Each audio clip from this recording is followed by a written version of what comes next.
Exportação de soja pode superar 10 milhões de toneladas em maio. Crescem embarques de carne suína. Prêmios para a soja disparam nos portos brasileiros. E suco de laranja pode ter mais espaço no mercado chinês.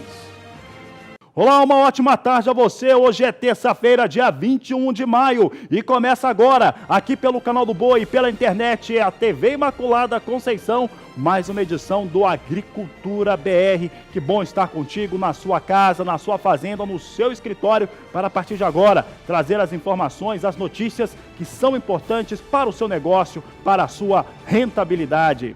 E começa o programa falando a respeito daquilo que nós esperamos muito, em relação à carne suína brasileira, porque a expectativa é muito positiva para os embarques deste produto. Olha, em 12 dias úteis durante o mês de maio, os embarques totalizam mais de 38 mil toneladas. Sabe o que isso significa, meus amigos? Que se você considerar o embarque diário de 3.200 toneladas de carne suína, vamos chegar a um número final de até 70 mil. É isso mesmo. Calculado aqui pela equipe do Canal do Boi, do Agricultura BR, chega a mais de 70 mil toneladas, caso seja mantido o ritmo de exportações que tivemos nesses 12 primeiros dias úteis. Quantos faltam? 10 dias úteis. Os 5 dias desta semana e os 5 dias da próxima. Vamos ver no gráfico, então, como é que está ficando este cenário para a exportação de carne suína. Você vê aqui o que aconteceu nos últimos anos e o que esperamos para a nossa projeção aqui do Agricultura BR. Os números são da Secretaria de Comércio Exterior, do Ministério da Economia,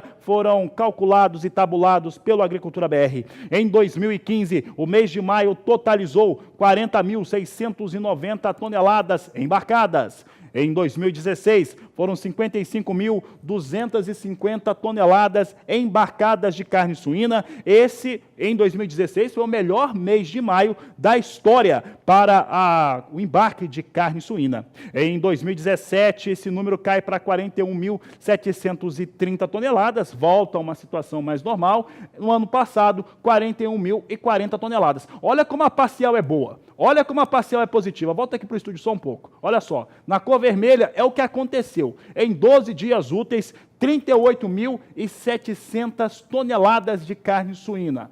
E o que nós estamos vendo? Horas, 3.200 toneladas de embarque ao dia. Se mantém o ritmo nesses próximos 10, chega nesse número aqui, ó. Pode fechar na tela. 70.700 toneladas de carne suína é o que pode acontecer neste mês de maio, e se vier a ocorrer, utilizamos os dados, os números, as médias, todas elas da Secretaria de Comércio Exterior, porque se isso vier a ocorrer, será recorde absoluto para as exportações brasileiras de carne suína. E não é só isso que nos chamou a atenção, não. Veja só. Os números, os valores negociados pela tonelada de carne suína são melhores comparados ao mês de abril, que já vinha em alta, e é bem melhor do que aquele que era praticado em maio do último ano. É que a Agricultura BR mostra agora para você, você tem comigo aqui os números para a tonelada da carne suína. Nós temos aqui a participação para as exportações brasileiras. Então, esses números aqui é o que está sendo praticado, inclusive do mês de maio de 2019. Pode subir, pode descer, porque tem 2 semanas pela frente. Vou colocar aqui uma minha posição, tendência de alta. Maio do ano passado, a tonelada da carne suína foi vendida por 2.020 toneladas. Abril deste ano, foram vendidas por 2.000 dólares, 160. 2.160 dólares em abril deste ano. Em maio de 2019, nesses 12 primeiros dias úteis, a média praticada, o valor praticado é de 2.250 dólares. Já são 230 dólares acima do valor praticado no mesmo mês no último ano. Então, fica de olho, aqui a Agricultura BR vai trazendo essas parciais, são importantes para o complexo carnes e vão mostrando que há realmente uma busca maior pela carne suína brasileira. Já vou adiantar, quem mais comprou? Quem são os maiores compradores? China e Hong Kong, que na verdade é a mesma coisa. Vou falar agora de uma notícia que saiu há pouco e é uma notícia de destaque importante, porque essa comitiva coordenada que vem com a ministra Tereza Cristina Correia da Costa à frente, está dando resultados. E olha, temos um muito interessante que é relacionado à China. Vamos falar de açúcar agora. Quem traz a informação em primeira mão é Walter Pulga Júnior, que está aqui conosco. Pulga, temos alguns resultados, já temos resultados a comemorar dessa comitiva que foi visitar a Ásia. Boa tarde, seja bem-vindo.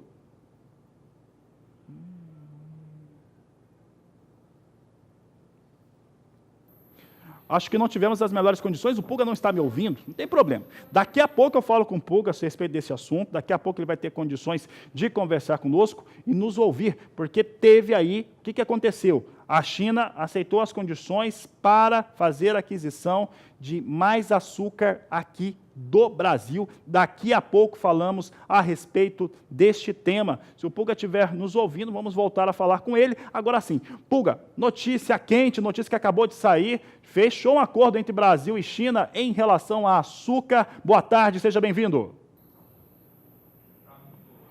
Olha, Fabiano, o que ocorre é que o Brasil teria assinado mesmo com a China um acordo na questão do açúcar lá na Organização Mundial do Comércio, viu? A notícia acabou de ser distribuída agora pelo jornal Valor Econômico, porque o correspondente na Europa do jornal Valor Econômico, Assis Moreira, informava que Brasil e China assinaram um acordo pelo qual os dois grandes países emergentes evitarão aí uma disputa sobre as barreiras chinesas ao açúcar diante dos juízes da Organização Mundial do Comércio, né?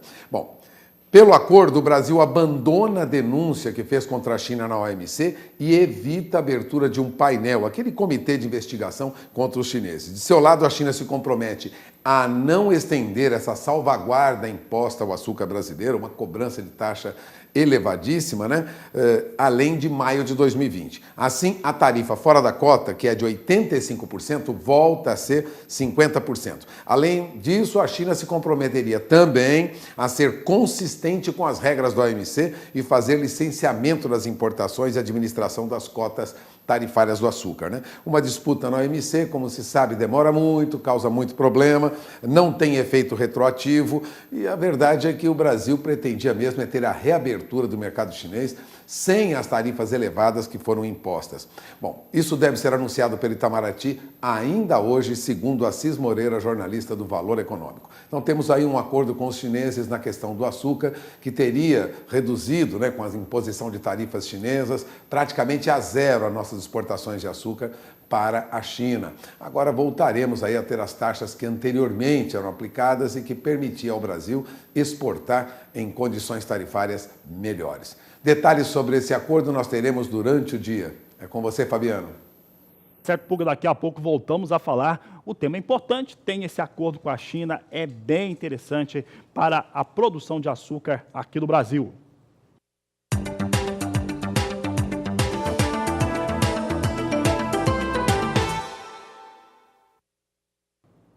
Falo de exportações e agora exportações de soja, porque, meus amigos, o mês de maio deve ser um mês também, se não for recorde, vai chegar muito perto disso. O mês de maio é aquele que normalmente temos a maior saída de soja aqui do país e ele vai marcar uma situação muito interessante, que é o retorno à volta daqueles que jamais nos deixaram, e eu falo dos chineses. Há pouco falava da China em relação ao açúcar, mas China em relação à soja é ainda mais impressionante.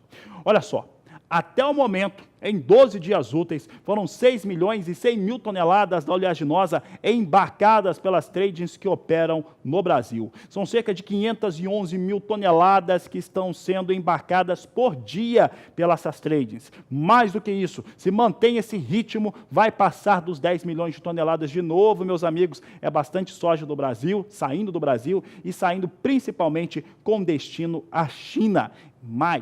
Mais informação ainda. De acordo com as duas agências marítimas que nós consultamos, tem entre 175 navios até 180 navios que vão aportar aqui no país para saírem carregados com soja. Vamos ver os números em relação à oleaginosa. Nós temos aqui números de embarques. No mês de maio de 2018 foi recorde absoluto. Foram 12 milhões 350 mil toneladas. Esse número aqui é difícil de bater. É bem difícil de bater mesmo. Abril de 2019, trouxemos aqui, no mês passado, foram embarcados 10 milhões e 60 mil toneladas. E agora, maio de 2019, 6 milhões e 100 mil toneladas é o que nós trazemos aqui em destaque. Mais uma vez eu falo que a média diária são de 511 mil toneladas, por isso que nos dá esse patamar de 10 milhões de toneladas a serem embarcadas. As agências marítimas falam entre 175 e 180 navios a aportarem para saírem daqui carregados com soja.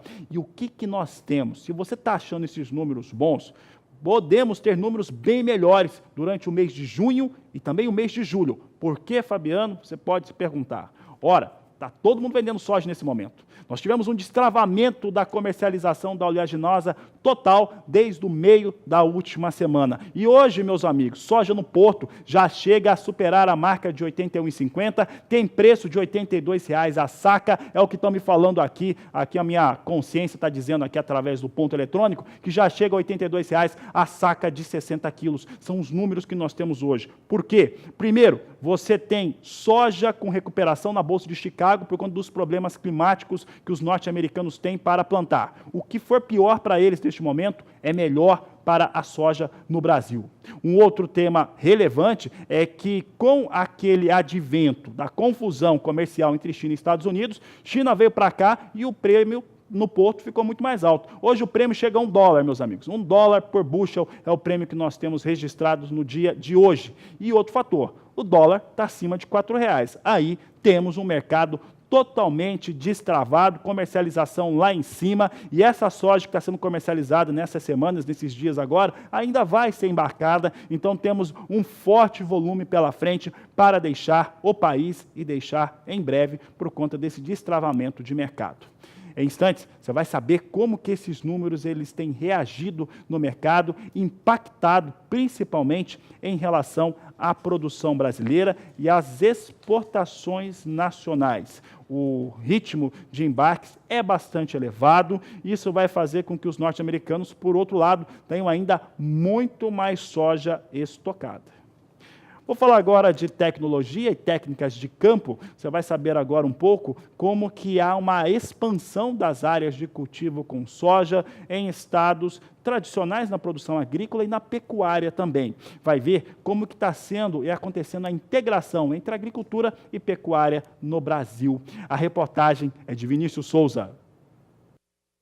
Mato Grosso do Sul tem quase 3 milhões de hectares de lavoura. No último ano, houve crescimento de 10% no estado. A capital, Campo Grande, conta com mais de 800 mil hectares. 9% dessa área é utilizada para a agricultura, com 79 mil hectares de soja. Em Campo Grande, Mato Grosso do Sul, houve um aumento de cerca de 21% na área cultivada com soja na safra 2017-2018.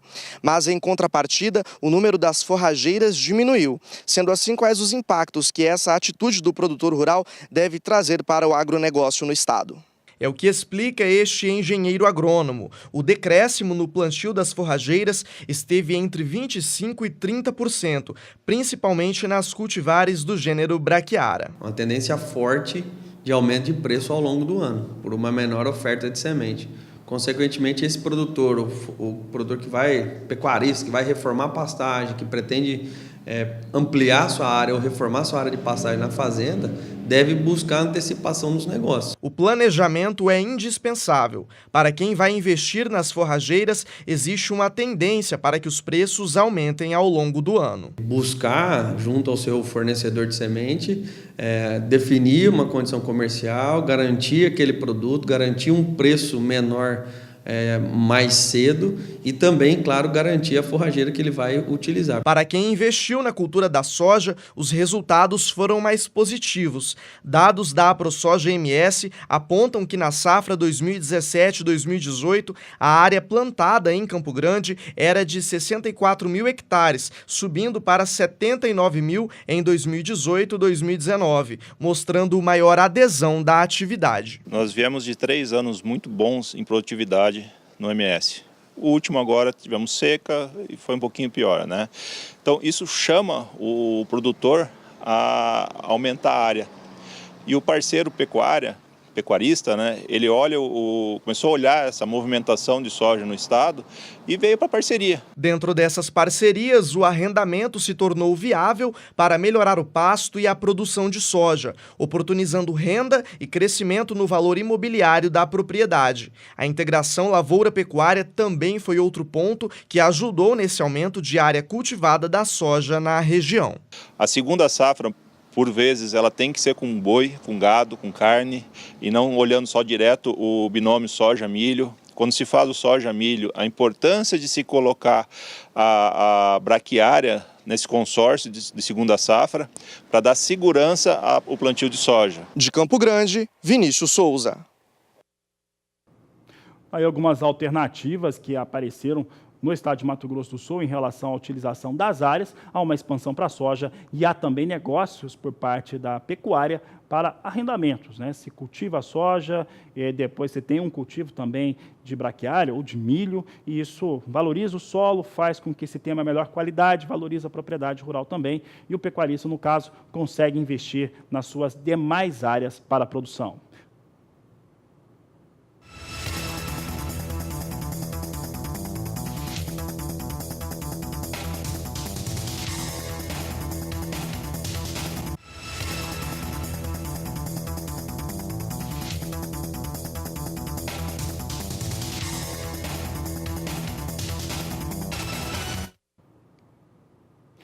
E nesta última segunda-feira, após o fechamento do mercado, o Departamento de Agricultura dos Estados Unidos trouxe o seu relatório de acompanhamento de lavouras. E olha, quanto pior para os Estados Unidos neste momento, melhor para o Brasil, melhor para o preço da soja no cenário internacional. E o relatório apresentado na tarde, finalzinho de tarde dessa segunda-feira, confirmou o grande atraso que há para o cultivo da soja por conta das chuvas, por conta da umidade de solo extremamente elevada.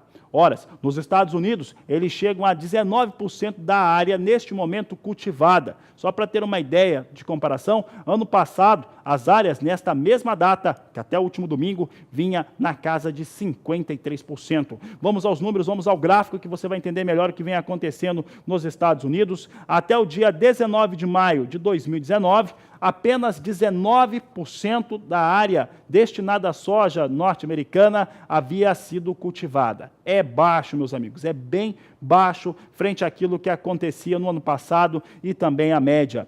No ano passado, na mesma data, portanto, 19 de maio de 2018, chegava a 53% a área cultivada com soja pelos norte-americanos. A média dos últimos 5 anos é de 47% e só comprova o forte atraso que tem nos Estados Unidos. Os estados de Ohio e Dakota do Sul têm apenas 4% plantado, contra 47% e 21% no mesmo período de 2018, e 35% e 39% da média. Estados fortes, que são os maiores na produção, Illinois e Iowa, têm no 9% e 27% no momento. Então, Illinois e Iowa, 9% e 27%. Sabe quanto que era no passado? Vou até olhar aqui, 79% e 54%. Então, atraso total para o cultivo da soja norte-americana.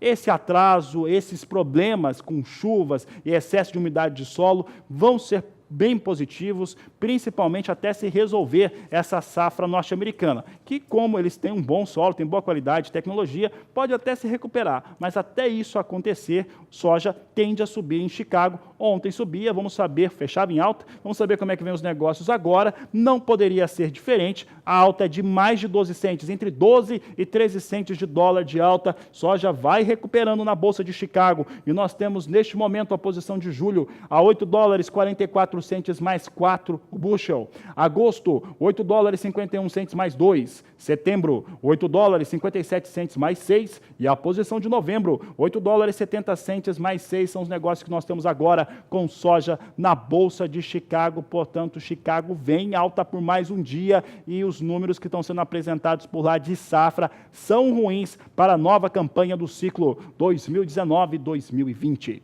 E olha, situação é para a alta do dólar. tanto por conta de China e Estados Unidos, que voltaram a trocar acusações entre esta última segunda e esta última terça-feira, vão mostrando que a situação para sair um acordo está distante mesmo, está bastante longe em relação aos dois países, há uma troca de acusações, isso faz com que a moeda norte-americana suba no mundo todo. Aqui no Brasil, a dificuldade para a aprovação de reformas estruturantes e fundamentais para a economia e saúde financeira do governo, principalmente, vão dando um tom também altista para a moeda norte-americana. Vamos saber como é que o dólar vem neste momento. Nós temos o dólar hoje com queda de quase 1%, 0,99% de recuo, vem negociado acima de R$ 4,00, R$ 4,06 mais 4 neste momento para a moeda norte-americana. Ao que parece, o Brasil tem um novo patamar para o dólar, é R$ 4,00, e isso deve perdurar por muito tempo. Eu vou falar com o Walter Pulga Júnior agora, se tiver atuação no Banco Central, Pulga, com swap cambial, se é para ceder muito mais do que isso, ou também o Banco Central já acostumou com a ideia de R$ 4,00? Olha, pelo que é possível depreender do noticiário e da movimentação do Banco Central, de fato, nós teremos a partir de agora dólar acima de R$ 4,00, Fabiano. Mesmo com a atuação do Banco Central, já anunciando que entra no mercado hoje, entra lá no mercado amanhã, ofertando dólares para conter essa alta, o dólar recua de fato. Agora há pouco já caía para R$ 4,06. R$ 4,06 mais 73, ou seja, tinha uma baixa de quase 1%. A queda agora há pouco era de 0,91%. Chegou a ceder um pouco mais, né? Chegou a trabalhar aí na faixa de R$ 4,06 aproximadamente, mas isso não significa um retorno ao patamar de R$ 4,00, não. O fato é que o dólar já está num outro patamar e isso é o que nós temos configurado nos últimos dias. Não tem muita mudança, né?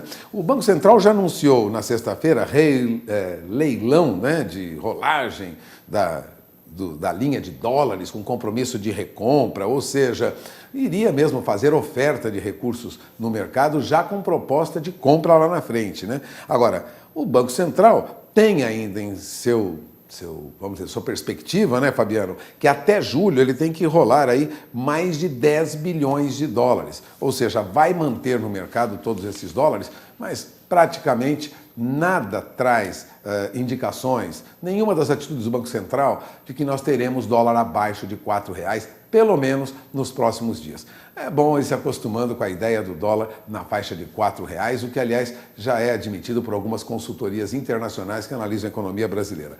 Pelo menos enquanto não ocorrer uma acomodação, né, nas relações entre o Executivo e o Legislativo Federal no Brasil. Agora, os preços, em geral, sobem para o petróleo no exterior. Isso também interfere aí na movimentação do nosso mercado, né? O petróleo tipo Brent, Fabiano, subia agora há pouco 33 centavos de dólar por barril, ou seja, uma alta de quase 0,5%, já passava de 72 dólares e 30 centes por barril, isso agora há pouco antes do meio-dia, né? Há uma tensão entre o Irã e os Estados Unidos nesse momento, isso mobiliza o mercado, deve trazer alguma oscilação na parte da tarde. Enquanto isso, o nosso índice Bovespa vai recuperando o terreno, né? Tinha alta agora há pouco de mais de 2%, passava aí dos 93.800 pontos, acredite, né? Na máxima do dia chegou a trabalhar aí acima de 93 mil, ou seja, já se aproximando de 94 mil pontos. Essa é uma boa notícia, né? De modo que nós temos aí uma perspectiva de bolsa terminar hoje em alta, com o dólar com o movimento de baixa, mas nada que mude drasticamente os números que nós temos tido recentemente, né? Ora, aquela baixa na bolsa, pelo menos, parece ter ficado para trás, Fabiano. É com você. Obrigado, Walter Pulga Júnior. Daqui a pouco a gente fala um pouco mais aqui na Agricultura BR. Bom, você viu dólar hoje com queda, 4,6, mas acima de R$ 4,00. Soja se recupera na Bolsa de Chicago e o prêmio sobe no porto aqui no Brasil. A situação está bem interessante, a situação está bacana para quem cultiva soja. E esse é o destaque que eu trago agora, porque olha como está bonito esse gráfico. Olha como é bonito esse gráfico que eu estou mostrando aqui na tela. Sabe o que é isso daqui? É o prêmio pago no Porto de Paranaguá nestas últimas semanas, aqui, do dia 7 de maio até a data do dia de hoje. O preço que nós estamos mostrando aqui é de centes de dólar por bushel. Veja só como evolui, senhores. No dia 7 de maio, o valor do prêmio era de 28 centes de dólar por bushel. Um dia antes do 7 de maio foi quando o Donald Trump, ele fala aquele negócio, solta no Twitter que vai colocar barreira sobre a China. Já no dia 9 subia a 45 centes de dólar. Uma semana depois, a situação ficava bem bacana já, chegava a 70 centes de dólar no dia 14 de maio. Então, olha, muito interessante. Mas a gente dizia o quê? Vai subir mais. Vai ficar melhor para quem tem soja no Brasil. E ficou. Olha só, no dia 17 de maio, na última semana, 80 centes de dólar. Nesta última segunda-feira, estou falando da posição de maio, tá? Soja no Porto de Paranaguá, maio. Chegava nesta última segunda-feira a 90 centes de dólar. E nesta terça-feira aqui, meus amigos, olha só o valor que eu tenho.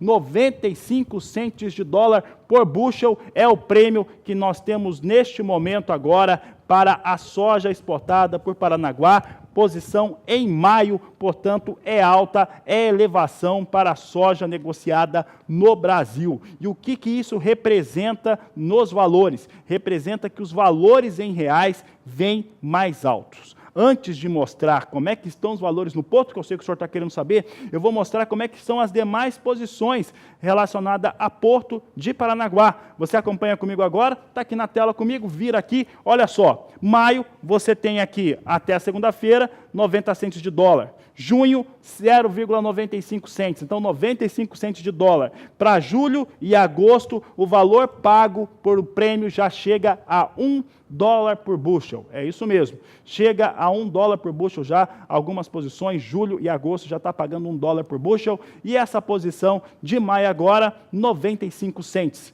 E agora vamos saber quais são os efeitos desses números que eu apresentei agora para a saca de soja em reais. É o que você vê agora no Agricultura BR. Está na tela, vem comigo. Veja só, a apuração agora da Grãos Corretora Porto de Santos nos traz agora R$ 81,50 a saca de 60 quilos. Porto de Paranaguá, R$ 82,00 a saca de 60 quilos. São valores que vêm em alta. Aqui é posição para maio. Você vê aqui valores chegando a R$ 81,50 em Santos, R$ 82,00 a saca de 60 quilos no Porto de Paranaguá. Está bem melhor do que aquilo que nós tínhamos no dia 7 e também no começo daquela semana, graças a essa movimentação de mercado e principalmente agora. Deve melhorar muito porque a comercialização disparou e as exportações, os números vão ainda apresentar nas próximas semanas, mas deve ter volumes bastante elevados. A Agricultura BR vai para um rápido intervalo comercial. Daqui a pouco nós vamos voltar falando um pouco a respeito do mercado de milho. E você que está nos acompanhando agora, aproveite para entrar em contato conosco. Você entra em contato conosco através do nosso WhatsApp, 67 99656 2266. Você entra em contato, manda o seu recado, manda aquilo que você quer ver aqui no nosso programa. Nós vamos para o intervalo e voltamos já. E a partir deste momento, a Agricultura BR traz em destaque o mercado do milho.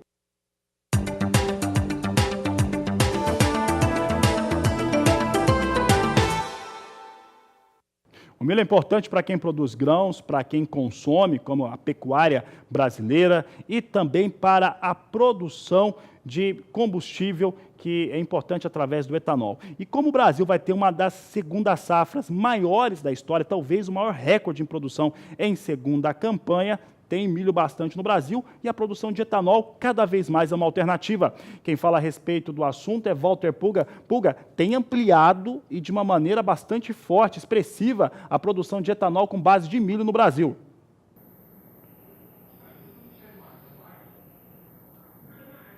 Olha, Fabiano, há alguns anos, todos nós, olhávamos o investimento em produção de etanol de milho, muito caro, problemas de fornecimento, relação custo-benefício. Isso ficou para o passado, viu? Porque os investidores que acreditaram em 2014 e investiram no Mato Grosso, principalmente, na produção de etanol de milho, estão muito contentes. E com a perspectiva de produção de quase 100 milhões de toneladas nesta safra, Oh, eles estão sorrindo, essa é a verdade, né? 5 anos depois, esse grupo de investidores já dobrou a capacidade inicial da primeira usina para a produção de etanol de milho, construiu uma segunda unidade e já anunciou planos para outras 3 unidades produtoras de etanol de milho, né? À medida em que, lógico, os produtores rurais ampliam a produção de milho, né? 2 outras empresas também estão construindo unidades de etanol 100% à base de milho, ou seja, não contam com cana-de-açúcar. E outras reformulam já usinas existentes para que também funcionem à base de milho nos períodos de entre-safra da cana, né?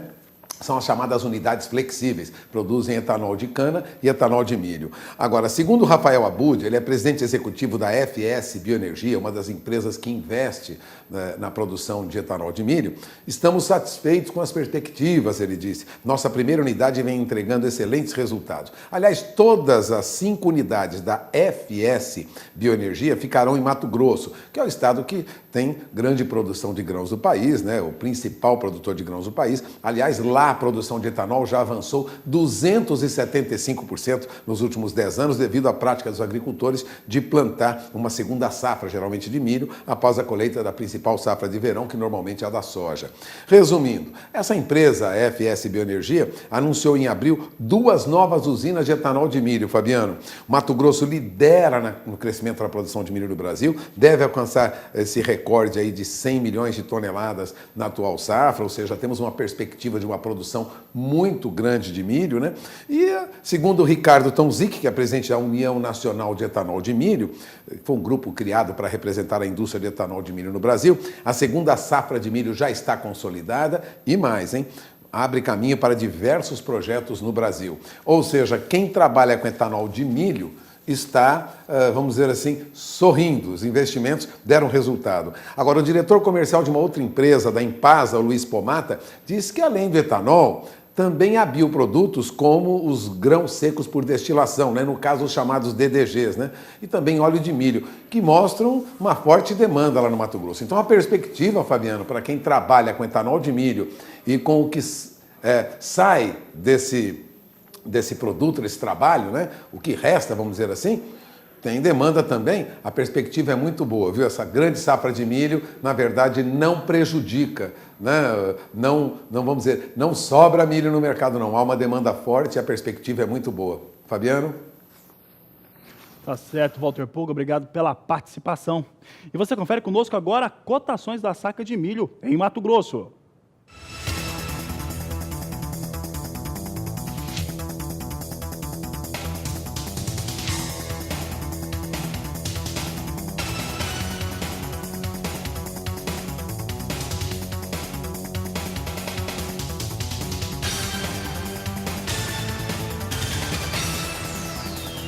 O assunto de agora na Agricultura BR é o café.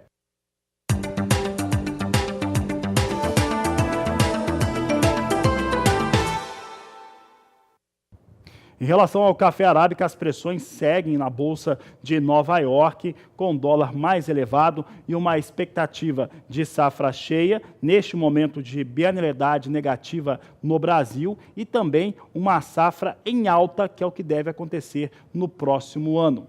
Vamos saber agora como é que vem os negócios com café arábica na Bolsa de Nova York, plataforma Ice Filters, onde mais se negocia café no mundo. Você tem aqui a posição de julho a 91 centes mais 60 por libra-peso. Hoje vem com a recuperação os negócios com café. Vai recuperando cerca de 1,7 centes de dólar nas posições negociadas. Setembro, 93 centes mais 90 por libra-peso. Dezembro, negociado 97 centes mais 50 por libra-peso. E a posição de março de 2020 a 1 dólar e 1 cente a libra-peso. Hoje, dia de recuperação para os negócios com café arábica na Bolsa de Nova York.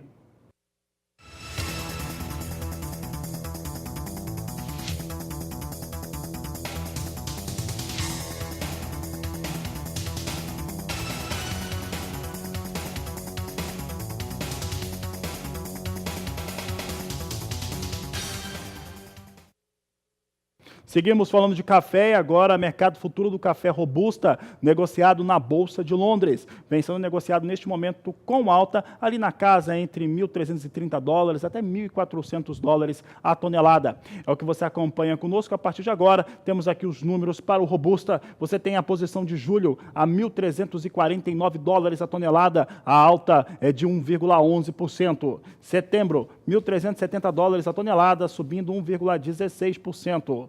Posição de novembro, $1.393 a tonelada, 1,14% de alta. E janeiro de 2020, posição negociada $1.413 a tonelada, com alta de 0,99%. São os negócios que temos agora com o café robusta na Bolsa de Londres.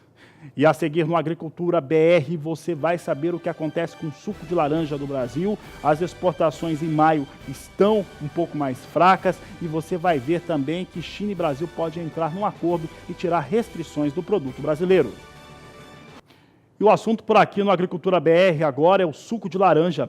E as exportações de suco de laranja seguem com queda. Esses números que foram divulgados pelas instituições responsáveis aqui no Brasil, que congregam as grandes indústrias e conglomerados do suco de laranja, mostram uma queda nas exportações brasileiras. Mas, de certo modo, vem isso com uma certa descoberta, né, de perspectivas positivas por conta da visita da missão comandada por Tereza Cristina Corrêa da Costa à Ásia, principalmente à China, que pode trazer uma abertura de mercado. Vamos ver agora como é que está a situação de exportação brasileira. Vem baixa, é o que nós trazemos aqui, de acordo com a Citrus BR, safra 18-19, teve uma queda nas exportações de 14%. Foram exportadas 806.957 toneladas de suco de laranja concentrado. O faturamento recuou 13%, ficando em $1,4 bilhão, aqui de acordo com a Citrus BR. Os principais destinos que se dá para o suco de laranja brasileiro são a União Europeia, os Estados Unidos e o Japão. Os Estados Unidos, além de ter uma redução no consumo interno de suco de laranja, também tiveram uma safra melhor. Isso faz com que se tenha tido um resultado inferior aqui para as exportações de suco de laranja do Brasil. E o que pode melhorar? Se o Brasil, através dessa visita que aconteceu na China, conseguir tirar algumas restrições comerciais que China impôs ao produto brasileiro. Os principais destinos do suco de laranja passam pela China e a Citrus BR participou de reuniões entre os dias 8 e 17 de maio, nessa missão comandada pelo Ministério da Agricultura. O que nós temos hoje é a chamada tarifa da temperatura, um gatilho que dispara caso o suco de laranja chegue à aduana chinesa numa temperatura mais quente do que 18 graus. Olha só, o que acontece? Pode trazer, voltar aqui para o estúdio. Toda vez que o suco de laranja exportado pela indústria brasileira chega na China com uma temperatura mais alta que 18 graus, sobe a taxa de imposto. Ela sai de 7,5% para 30%. Então, é essa situação aí que a indústria brasileira de suco de laranja precisa lidar para conseguir colocar mais produto na China. E a indústria se mostrou bem interessada nessa questão. O que acontece? Se China prometer que não vai mais impor essa restrição, a indústria nacional vai buscar fazer esse ajuste para que o suco chegue com uma temperatura até 18 graus em território chinês. E o Agricultura BR segue falando de laranja, mas não do suco. Agora vamos falar da produção brasileira. É o que nós vamos destacar agora, mostrar como que o cinturão de produção no estado de São Paulo, que é o maior produtor, tem tido seus resultados. A reportagem é de Gustavo D'Angelo. De acordo com a primeira estimativa do Fundecitrus, a safra da laranja 2019-2020 do Cinturão Citrícola de São Paulo e Triângulo Sudoeste Mineiro deve ser de 388.890.000 caixas de 40 quilos e 800 gramas cada. O volume projetado é 36% acima da temporada anterior, de 285.980.000 caixas, e 21% superior em relação à média dos últimos 10 anos.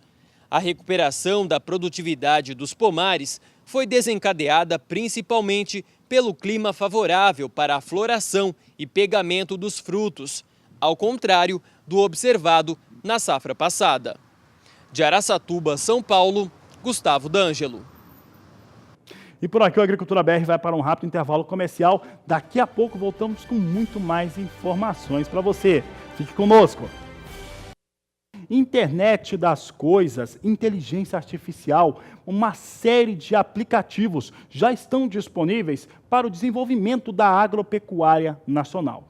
O que não está disponível é o acesso na internet no campo. E isso, de certo modo, acaba atrapalhando o acesso a dados. Entretanto, devemos ter agora, para os próximos meses, a Secretaria de Inovação entregando para a ministra da Agricultura, Tereza Cristina Corrêa da Costa, uma proposta para conseguir fazer com que a internet alcance de uma forma mais eficaz quem está no campo. E este é o assunto de agora, na entrevista realizada por Walter Puga Júnior. Está aqui comigo então Gustavo Cola, especialista de estratégias de negócio e também de tecnologia. Gustavo, vou começar te perguntando algo que eu acho que todo mundo quer saber, né? A gente tem visto nos últimos anos, especialmente de um ano para cá, uma explosão de novos aplicativos e novas tecnologias e diversas soluções para aumentar a produtividade, claro, rentabilidade do produtor lá no campo. Só que ao mesmo tempo a gente sabe que o acesso à internet nesses lugares ele não acompanha a velocidade com que novos aplicativos, né, novas tecnologias são criadas.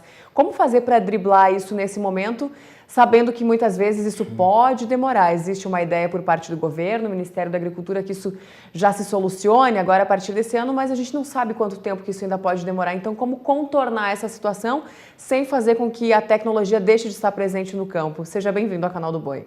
Obrigado pela participação. Hoje, então, você tem maneiras, né, de driblar essa questão com que você consiga investir em tecnologia e não fique parado dependendo da infraestrutura local. A gente sabe que os investimentos acabam sendo diferentes, de fato, com a velocidade que a tecnologia tem avançado. Como que seria?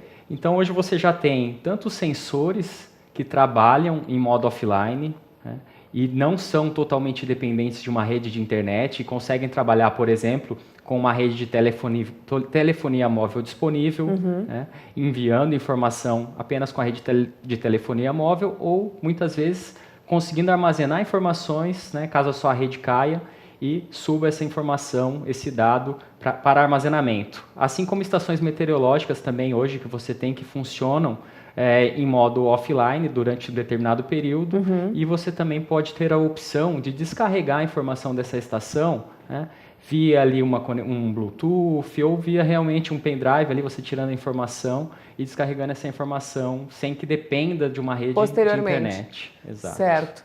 Gustavo, e aí a gente falou, né, claro que depende de cada segmento e de cada cultura também, mas com tantos aplicativos, com tanta solução, com tanta tecnologia, por onde que o produtor começa? Ele que quer começar a investir um pouco mais nessa tecnificação aí. Então, Sara, hoje o que a gente recomenda muito para quem está começando ainda, para quem não iniciou, é começar pequeno, né? O que a gente quer dizer com isso, né? Começar pequeno se eu tenho, no caso, né, onde a gente tem trabalhado com aviários, então se eu tenho 2, 5, enfim, dependendo do volume que você tem, comece com um. Então, comece aplicando ali sensores de ambiência, por exemplo, de temperatura, luminosidade, umidade relativa do ar, em um único aviário inicialmente. Faça os testes de disponibilizar esses dados em uma aplicação que você tenha acesso em tempo real, via o seu celular, via o seu computador. E conforme você vai tendo um controle melhor do ambiente, uma melhoria no manejo, vai colhendo resultados financeiros com um aumento de produtividade, isso faz com que você invista novamente e vá expandindo a utilização da tecnologia. É legal que você falou, porque a gente acompanha muitos aplicativos aí focados para agricultura, para pecuária, e tem também coisas para avicultura, suinocultura e piscicultura também, né? Também. Hoje a gente já vê aplicações, né? A gente vê aplicações aí no interior do Paraná, em São Paulo, aplicações aí de controle de ambiência com uma série de variáveis durante o processo, aplicação de balanças que capturam o peso médio do frango e toda a sua evolução, o peso de ração no silo, qual que foi o consumo, temperatura da água, enfim, uma série de variáveis para monitorar o processo que você consegue aplicar hoje, como você bem disse, né, na avicultura, na piscicultura, suinocultura. Isso pode, inclusive, evitar a disseminação de uma doença, vamos dizer assim? Você tendo um melhor controle do ambiente, você faz com que o animal esteja em um ambiente mais controlado, né, melhore o bem-estar do lote que você está trabalhando e você consiga agir de forma rápida com as variações do ambiente. Então, que você preveja algumas situações com base tanto nos seus dados históricos quanto na informação em tempo real. Isso pode trazer benefícios de um melhor controle de todo esse ambiente e, sim, produtividade, consequentemente. Gustavo, e muitas vezes a gente imagina que muitas tecnologias têm um custo elevado e o produtor, aquele pequeno produtor, ele vai pensar, não, isso não é para mim, mas também pode ser para um pequeno produtor, né? Não é necessariamente para um grande produtor um sensor desses, por exemplo. Não, exatamente. O que a gente tem visto bastante é os próprios produtores trabalhando em conjunto com cooperativas, e as cooperativas elas têm incentivado os produtores. Então, como eu mencionei, né, você começando ali com uma aplicação inicial, sim. O produtor, isso é acessível ao produtor rural, né? A questão de investir nessas tecnologias, o custo-benefício também tem sido muito importante, porque tem gerado retorno financeiro e o benefício é em conjunto, né? Desde o produtor até a cooperativa, toda a cadeia acaba sendo beneficiada com essas melhorias. E essas informações todas elas ficam em nuvem até para uma consulta posterior. Exato. A nuvem ela é um grande aliado nesse processo e possibilita esse grande armazenamento de dados. Se eu estou avaliando o ambiente com uma série de sensores, enviando dados de minuto em minuto, eu preciso de uma grande estrutura, uma plataforma robusta que possa armazenar. A nuvem permite que você tenha essa plataforma a preços acessíveis, o investimento acessível, que você contrate como um serviço e somente de acordo com a sua real necessidade. Então, a nuvem veio possibilitar esse investimento em tecnologia para pequenos produtores. E além desse armazenamento, a leitura desses dados, quem que faz? O próprio produtor tem que ficar de olho, a plataforma faz? Como é que funciona isso?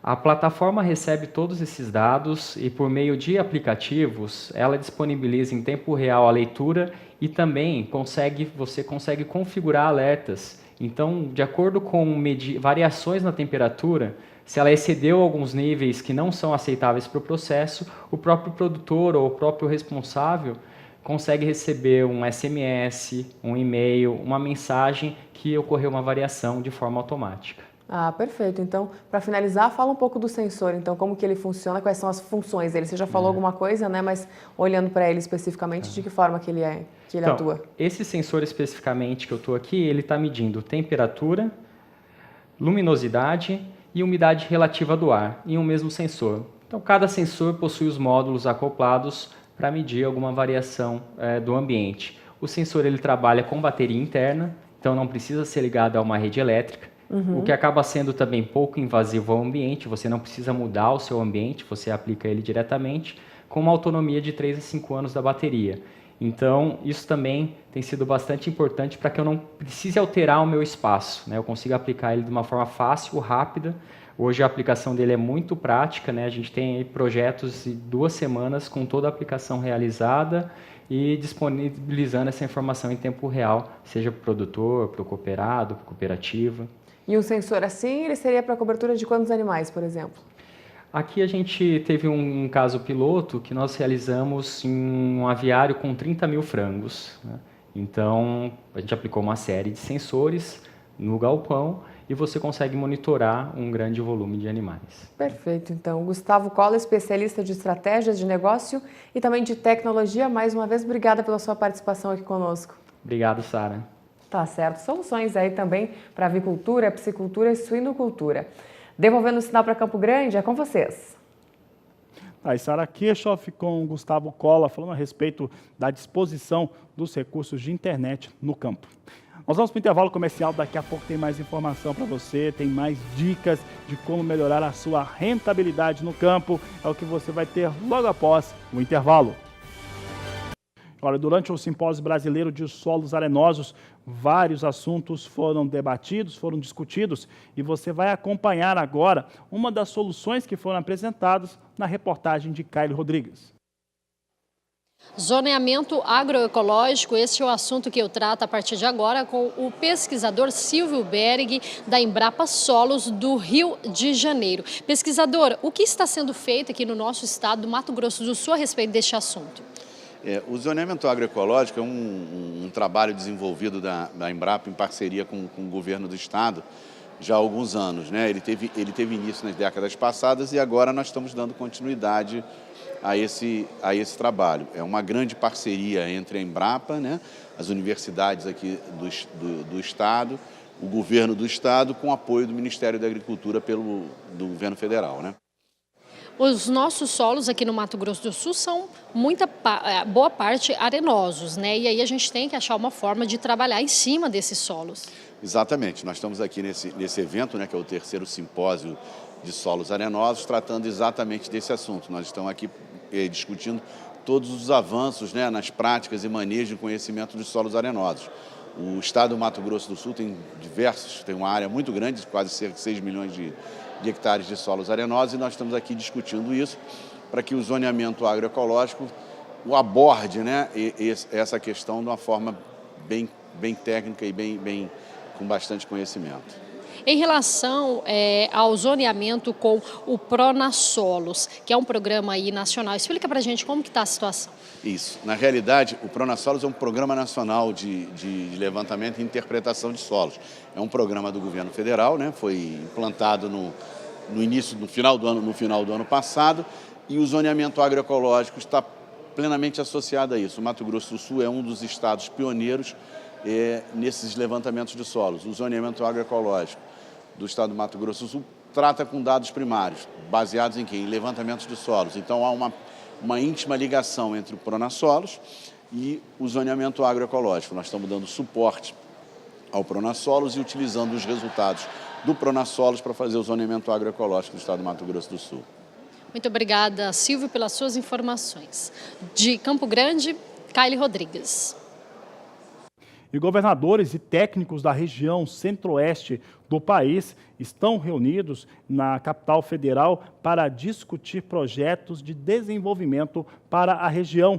É o que você vai acompanhar agora na reportagem de Saulo Lopes.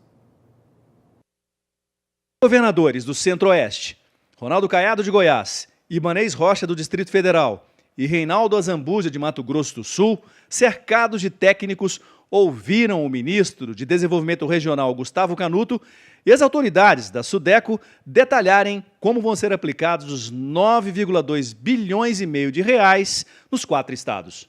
Fundo Constitucional de Financiamento do Centro-Oeste, o FCO, é um fundo constitucional pujante para o desenvolvimento da região. Hoje também foi aprovado o Plano Regional de Desenvolvimento do Centro-Oeste, com medidas estruturantes para a utilização desses recursos em linhas estratégicas para desenvolver. Então, o que eu posso falar? Um fundo que tem 9,2 bilhões estimados para investimento em 2019. É esse trabalho, essa revisão dessa programação de investimento desses 9,2 bilhões também foi acordada aqui. Um grupo de trabalho foi instituído para revisão e proposição disso aos governadores atuais para que decidam a melhor forma de investir. Desse bolo, Mato Grosso do Sul tem direito a quase 1 bilhão e 700 milhões de reais. Metade a serem gastos em empreendimentos rurais e os outros 50% em projetos urbanos de serviço e turismo. Ficou definido que, tendo legislação, o CONDEL apoiou. Então, nós temos o apoio do Conselho Deliberativo. Agora, a gente precisa da medida provisória. Quem vai encaminhar a medida provisória é a Presidência da República, porque já fez um acordo com os governadores do Nordeste, do Norte e do Centro-Oeste. Assim que andar a medida provisória e ela for aprovada e sancionada, libera até 30% a possibilidade para empreendimentos produtivos, em todas as áreas. Aí é o que vai sendo discutido entre os estados da região centro-oeste do país. Eu volto a trazer você para mercado e falando um pouco de mercado de soja, ressalto que os fundamentos nesse momento são muito favoráveis ao sojicultor brasileiro. Nós temos a situação entre China e Estados Unidos que não avança, pelo contrário, retrai, está longe de um acordo comercial, pelo menos é o que mostram os depoimentos de ambas as partes. Isso faz com que soja tenha um prêmio melhor no porto no Brasil, uma vez que China concentra todos os seus esforços de compra no Brasil. Um outro destaque é a dificuldade que se tem para cultivar a oleaginosa em território norte-americano. As chuvas não deixam e o atraso no plantio é alto, chega só a 19% contra uma média em torno de 50% para este período. O dólar vem alta também, então está tudo favorável para a soja no Brasil. Vamos saber como é que vem soja em Chicago. Nós temos soja em Chicago neste momento com uma alta bem menor do que quando abrimos esta edição do Agricultura BR.